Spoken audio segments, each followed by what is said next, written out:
Sometimes you just want to watch something stupid, and shark movies are the apex of dumb fun, featuring mostly forgettable characters or predictable stories, but amusing or gruesome action sequences. So really, if you've seen one of them, you kind of seen them all. However, The Meg is different, not only because it shares its name with a Family Guy character, but also because the shark is bigger. Jason Statham is in it. Oh, and it's also the most expensive shark movie ever made. But it makes you kind of wonder, what made the first Meg movie so successful in a genre of film that was already getting kind of stale by the release of Jaws 3? So join us as we take a look at both The Meg and Meg 2: The Trench in the fascinating production of this bloody world of sharks.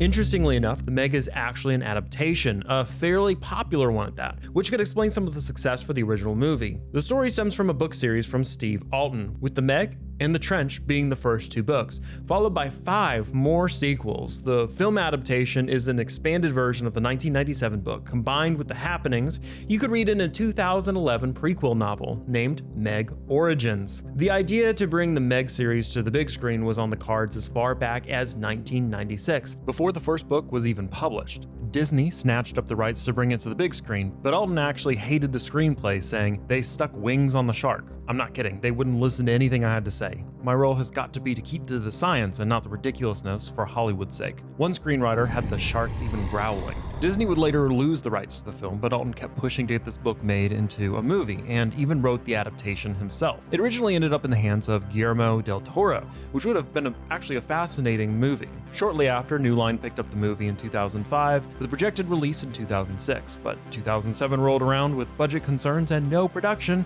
and New Line dropped the film. Finally, it would end up in the hands of Warner Brothers. After years and years of pushing, The Meg crawled out of development hell in 2015 and finally was released in 2018, with Alten crediting its success to the modern computer graphics of the generation that were able to bring his megalodons to life. And a success it was, making roughly $530 million in a $130 million production budget, setting up the stage for a follow-up. Putting things in motion, and the wheels for that follow-up started turning in the middle of 2020, with Ben Wheatley signing on as the director, and he had a background fit for creating a good, spooky film, having remade the film Rebecca, originally directed by the master of suspense himself, Alfred Hitchcock. Unsurprisingly, it didn't take long for Jason Statham to sign on to return to the life of high-stakes fishing trips. We're going to start shooting in January, if I get my dates right. We've been waiting around for the right script to come in and the right director to turn up, and we've got all those things, and they're all stacked up now. With this outing, the team sought to add a bit more camp to the tone, embracing the goofiness of the whole concept, because let's be honest, when we think of something like Meg, we're not expecting something serious that tugs at our heartstrings. Frankie! Lenny, is that you? I'm here, Frankie. Come closer. Yes, what is it? I'm so cold. That's just because we're cold-blooded. But we're expecting a fun, campy roller coaster. And this rectified one of the troubles the first movie had, where it was kind of stuck in the middle ground. Not creepy or brutal enough to be horror, but also not cheesy enough for it to be intentionally comedic, with some people expecting a scarier film and others wanted something a little bit more laughable that they could enjoy.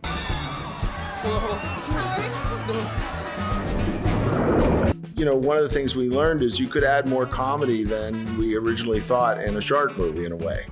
Meg-proof. I mean, Joyce was always afraid of this, but I was also thinking. So I think this movie's probably funnier. There's certainly some big laughs in it. Filming for the project took place in several different settings, with New Zealand taking most of the spotlight while the UK was used for various studio shots. But many of the beach and ocean shots were actually taken in Thailand. And interestingly, this actually caused some controversy. You see, the producers for Meg 2 originally planned to film in the Krabi region of Thailand for around a month, but the length of the planned shoot, as well as the fact that the team were planning to use jet skis, made the local authorities there unhappy, since the jet skis in the region were banned due to environmental concerns. And at that time, the local governor of the region waded in, pointing out that even the local government wasn't allowed to use jet skis in the area. So the idea of letting the rules slide for a film crew from America turned out to be a no-go. As a result, the team had to migrate over to the Thai region of Phuket instead.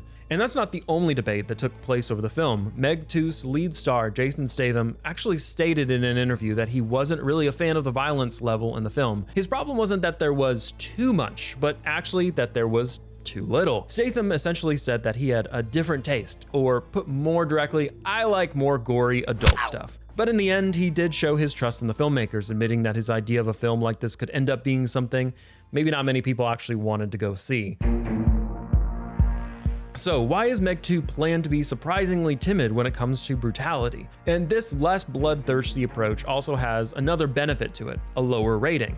Meg 2 has managed to snag a PG-13 rating from the MPAA, making it accessible to a much wider audience than it might otherwise have gotten. They push back on the blood. As long as you don't do gore, they sort of accept the fun nature of it, you know, and I think because of the fun nature, it takes the edge off it a little bit. But at the same time, the movie needs to have some edge, you know, or else it feels like it becomes a spoof or something, and that's definitely not what it is. So it's been I think the trickiest thing about the Meg is keeping that balance between violence and humor. And that rubs some the wrong way when this is a PG-13 movie, with one reporter from CBR questioning how a film that feels like a bloody exploitation flick, where humans are casually being chomped and disposed of in horrifying ways, could get off lightly and be labeled as something you could see with your kids. It seems like the production is very similar to how the first Meg was shot. Being an action-heavy movie, much of the filming for the Meg 2 relied on stunt work and effect work of any kind, ranging from the practical effects all the way to recreating a gigantic CGI megalodon. The director of the first Meg film, Jon Turteltaub, preferred the more naturalistic approach. Harder making a movie in the middle of the ocean than on a set, where if it rains, it doesn't matter. If there's noise, it doesn't matter. It's always a nice temperature. Everyone's happy. It's not going to suddenly get windy. Yeah, easier. Better? No. For the Meg, shooting in the open ocean brought with it security concerns, time restrictions, and a good helping of stress for the crew, as anchored boats don't just stay put like parked cars on land, and getting a second anchor set up to stabilize the boat takes about 45 minutes, which can significantly tighten the crew's schedule, resulting in a race against time. And for Meg 2, they followed a similar viewpoint on shooting things practically when it made sense. For the location dubbed Fun Island in the movie, located in Thailand, the production team did a little bit of construction themselves, constructing their own pier and building a luxury restaurant to give it a high-class feel, essentially transforming this beach in Thailand to an all-inclusive vacation paradise for the movie. From this location, they would stage their principal filming for their water sequences, and they reportedly had a fleet of 40 boats and over 200 crew members out on the water for specific shoots. Even though Turteltaub preferred shooting in the open ocean, titling it plain better over shooting in the easier to control studio environments, the Meg did make use of artificially created environments, building upon what essentially is a lake in which boats can be turned and actors could fall into the water without being in real danger. The crew would also attain all the perks of shooting in the studio, with camera placements not being influenced by constantly moving boats, with green screens and visual effect work completing the whole picture. I don't want to ruin the magic, but no, you have this gigantic lake you build so you can be on water without having to spend 2 hours to get there, and being able to control it a little bit. For the stunt work, it's remarkable just how dedicated Jason Statham is in doing as many stunts as possible himself on camera, making him an actor that is really kinetic on screen. A lot of the stuff we do with Jason, we know his physicality and kind of know what he likes and what he doesn't like. So a lot of the things that he was doing, he was physically holding on himself. So if anything happens or he doesn't like it anymore, instead of him relying on someone else to push a button to stop something, he can basically release or let go of it. Or we would put different apparatus into the rig so he could actually release himself from it. Which we definitely see again in Meg 2. However, not every stunt of Jason Statham in the film is a practical one. For the scene in which the Meg is finally slain in the first movie, the effects team built a 2-scale replica of the Megalodon's head, which Statham climbed onto and stabbed the model in the eye and then promptly jumped off. The shark will be a full CGI model like for the rest of the film, thus various simulations were needed to make the scene appear as realistic as possible, even including muscle simulations, which make the Meg look even more realistic. A challenge for the animators also was conveying a better sense of speed for the viewer. And the director came back and they said, we need to speed up the shark and make it move twice as fast. And we just started thinking about it, and I was like, what if I animated the environment? What if I grabbed the environment, and when the shark's moving this way, I animate the environment that way, and when shark turns, I animate the environment that way. So I did it, I published it. The next morning we had back renders, we showed them, and they were like, yeah, thanks, well done, amazing turnaround. I don't think any other show has let me try crazy stuff like that. It was so fun. In order to blend the CG Meg with the live performance of Jason Statham, a digital double was needed, for which Jason Statham was photo-scanned. The double was animated to match the practically shot performance, and the VFX artists seamlessly alternate between CG and real Jason whenever needed for a particular scene. But not everyone was physically capable as Jason Statham was, with some actors, young and old, needing to essentially learn how to swim. I'm from Detroit. We don't have pools around. So, you know, swimming was not something that I did a lot as a kid or as an adult. When the actors showed up on set, they had a 1-week water safety course where the stunt team took them through swimming lessons and survival lessons and all this stuff. Water's just a dangerous place. Every time you've ever seen a movie where someone's swimming, there is somebody in a wetsuit scuba diving beneath them. However, a large portion of underwater scenes, especially the battles against the Megalodon, were achieved by making use of full CGI environments. Reference shots of the underwater area were collected, for which the team was able to take underwater distortions into account and soon realized that certain shots were plain impossible to film with a real camera due to the physical attributes of scattered light in deeper water. The manned sub or any character that is too far away from the camera would not be visible, making CGI for the Meg chases in the depths of the ocean a necessity. Thankfully for the design of the ocean floor environments, the animators had a unique tool to their disposal, which simplified some of the process. Sprout is an in-house tool that allows us to propagate tons and tons of geometry across an environment.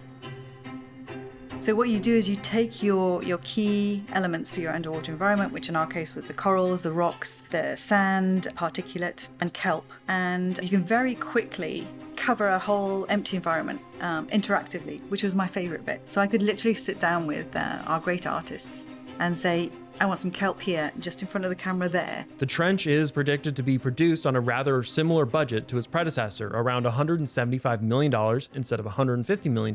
However, one might think what we have seen from the Meg in the first movie might seem more photoreal than what we saw in the trailers for the second. There could be a myriad of reasons for this. The movie is more ambitious than the last, which would have an impact on how money is spent and how much time is put into various resources. With the Meg not being the sole creature present in this feature, more CG creatures need a piece of that CGI budget. We have more creatures.